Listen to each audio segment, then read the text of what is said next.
मंथन शिबिर सुरू आहे आणि माझे नाव सुनील डोमाजी बजगरे, गट नंबर 8 मार्गदर्शक। आतापर्यंत जे आपल्या समस्या होत्या ते परिपूर्ण प्रत्येक सेवकांनी ऐकून घेतलं, मार्गदर्शकाने ऐकून घेतलं।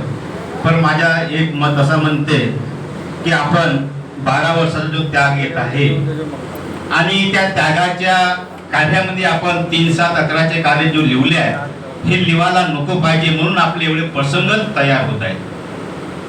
कारण का ज्याला त्याग करायचा असेल, कारण की आपण आता पर्यागराचा 12 वर्षाचा कुंभमेळा पाहिला, मग आपल्या बाबांनी हा 12 वर्षात त्याग का बरं दिलं हा प्रत्येक सेवकांनी समजायला पाहिजे आणि आपल्याला हा करायला पाहिजे। त्याच्या नाही जमत त्यांनी आपल्या मार्गदर्शकाकडून या टिमकीतून विचारपूस करून त्यांना आपली सोडणूक करावी।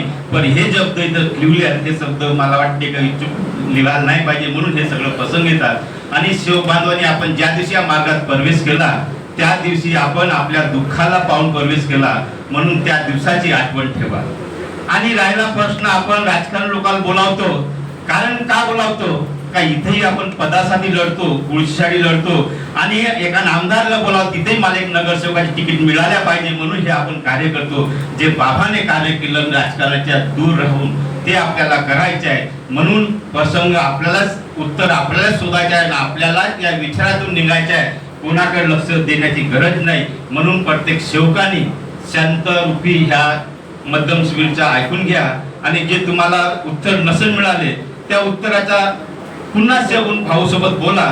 तर इथं यानं असे केलं, त्याची पोरगी दिली, त्याला जशी बुद्धी मिळाली तो कार्य करते, पण आपल्याला काय बुद्धी मिळाली, आपल्याला काय शिकवलं ते आपल्याला शिकायचं आहे। मी आपल्या सगळं सोडायला माझा नमस्कार।